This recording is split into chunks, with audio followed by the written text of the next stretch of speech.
आप सुन रहे हैं शर्लॉक होम्स की सुराग की तलाश। कहानी के अनुवादक हैं नानक चंद और आवाज़ है जावेद अख्तर की। जेफरसन और उसके साथियों को सॉल्ट लेक सिटी से गए हुए 3 हफ्ते गुजर चुके थे। उसके लौटकर आने और बेटी के बिछड़ने की बात सोचकर जॉन फेरियर के दिल में टीस होने लगती, मगर बेटी के खुशी से चमकते चेहरे को देखकर उसकी हिम्मत बंध जाती। उसने ठान रखा था वह किसी भी सूरत में किसी मोरमून से अपनी बेटी का विवाह नहीं करेगा।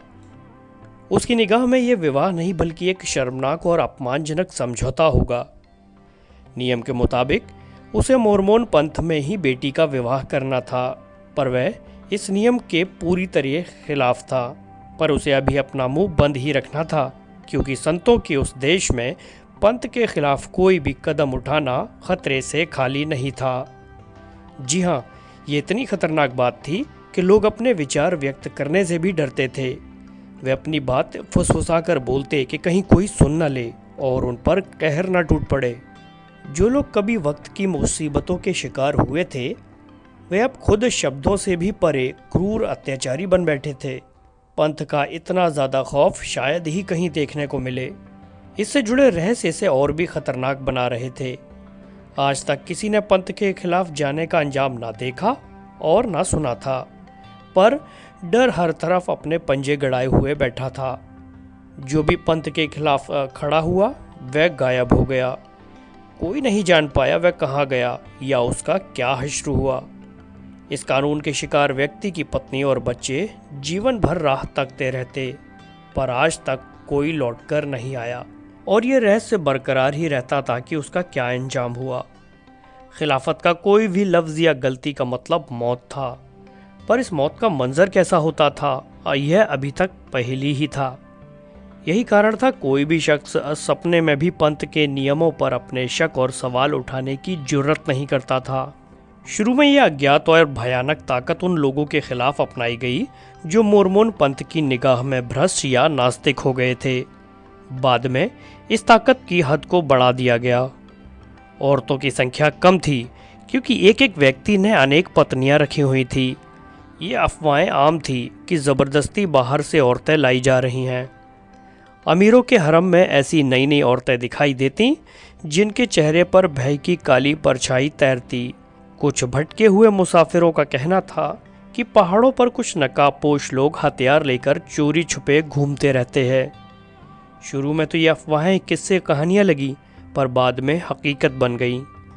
पंथ का आतंक बढ़ता ही जा रहा था और उसके अनुयायियों के मन में बुरी तरह अपनी पैठ बना रहा था। धर्म के नाम पर ये हत्याएं कौन कर रहा था, यह आज तक कोई नहीं जान सका। पैगंबर के प्रति किसी भी शक को आप अपने किसी नज़दीकी व्यक्ति के सामने भी जाहिर नहीं कर सकते थे, क्योंकि वही रात के समय आग और तलवार के साथ आपको सज़ा के मुकाम तक पहुंचाने के लिए आ सकता था। इसलिए हर आदमी अपने पड़ोसी से भी डरता था और कोई भी अपने दिल की बात किसी और के सामने बयान नहीं करता था। एक सुहावनी सुबह जब जॉन फेरियर अपने खेतों पर जाने की तैयारी कर रहा था, तब उसे एक आहट सुनाई दी।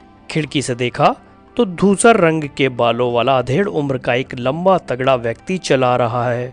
जॉन फेरियर का कलेजा मुंह को आ गया। वह व्यक्ति कोई और नहीं बल्कि पैगंबर ब्रिघम यंग था। किसी अनहोनी की आशंका से फेरियर मोनमोन सरदार का स्वागत करने के लिए दरवाजे की ओर भागा। सरदार ने उसके अभिवादन का ठंडेपन से जवाब दिया। उसके चेहरे पर कठोरता विराजमान थी। फेरियर, हमारे पंथ के अनुयायी तुम्हारे हमदर्द रहे हैं। जब तुम रेगिस्तान में भूख प्यास से तड़प रहे थे तो हमने तुम्हें बचाया, तुम्हें अपना मुंह का निवाला दिया और इस घाटी में लेकर आए। तुम्हें ज़मीन दी और तुम्हें अपनी छत्र छाया में फलने फूलने दिया। क्या यह बात सच नहीं है? हाँ, सच है, जॉन फेरियर ने जवाब दिया। इस सब के बदले में हमने एक शर्त रखी थी कि तुम्हें हमारा धर्म अपनाना होगा और इसके अनुसार हर काम करना होगा। तुमने वादा भी किया था, पर जैसी कि जानकारी मिली तुम उस वादे से पीछे हट रहे हो। मैं कहाँ पीछे हट रहा हूँ? फेरियर ने विरोध जताते हुए कहा। क्या मैं खजाने में पैसा नहीं देता? क्या मैं मंदिर नहीं जाता? क्या मैं... तुम्हारी पत्नियां कहाँ हैं? उसकी ओर घूरते हुए सरदार बोला। उन्हें बुलाओ, मैं उनसे मिलना चाहता हूँ।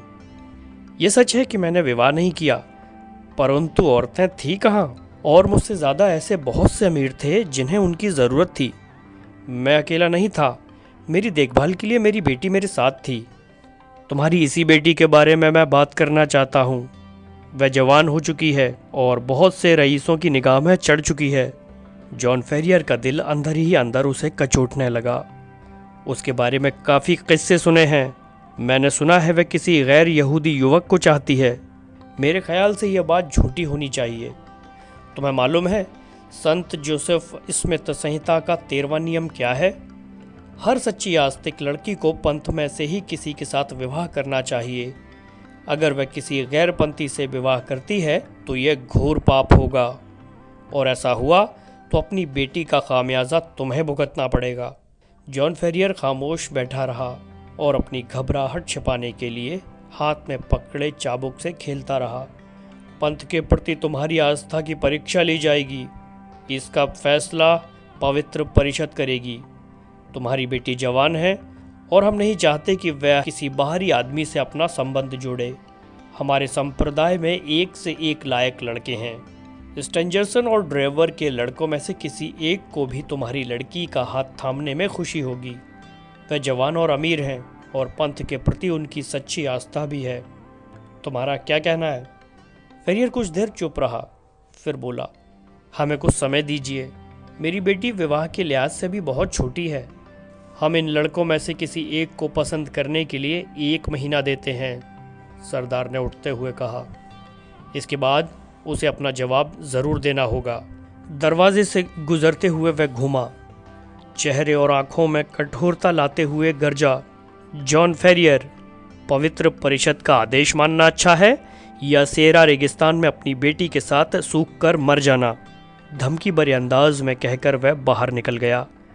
जॉन फेरियर उसके भारी कदमों की आवाज़ सुनता रहा। सोच विचार में डूबा हुआ था कि उसे एक नर्म हाथ का स्पर्श अपने कंधे पर महसूस हुआ। उसके पास लूसी खड़ी थी। उसके पीले और डरे हुए चेहरे को देखकर वह समझ गया कि उसने सारी बातें सुन ली हैं। पापा, अब हम क्या करेंगे? उसकी आवाज़ पूरे घर में गूंज उठी। डरो मत बेटी, हम कुछ ना कुछ ज़रूर करेंगे। तुम उसे भूल तो नहीं गई? फेरियर ने बेटी के बालों पर अपना मजबूत हाथ फिराते हुए कहा। उसकी आंखों में आंसू देखकर फेरियर को अपना जवाब मिल गया। नहीं, मैं नहीं चाहूँगा तुम उसे भूल जाओ। वह अच्छा लड़का है और वह यहाँ के लोगों से ज़्यादा कट्टर ईसाई है। कल एक दल नेवादा की ओर जा रहा है। मैं किसी तरह अपनी मुसीबत की खबर उस तक पहुँचाने की कोशिश करता हूँ। जहाँ तक मैं उस नौजवान को जानता हूँ, वह खबर सुनते ही बिजली की रफ्तार से दौड़ा चला आएगा। लूसी रोते रोते हंस पड़ी। वही आकर हमें सही सलाह देगा। पर मेरी बच्ची, मुझे बस तुम्हारी फिक्र है। सरदार का विरोध करने वालों के बारे में डरावने किस्से सुनने को मिलते हैं। जरूर उनके साथ कुछ बुरा घटता होगा, मगर हमने अभी उसका विरोध नहीं किया है। हमें कोई ना कोई उपाय सोचना होगा। हमारे पास पूरा 1 महीना है। मेरा ख्याल है इस महीने के समाप्त होने से पहले हमें यूटा छोड़ देना चाहिए। छोड़ देना चाहिए? पर हमारे खेतों का क्या होगा?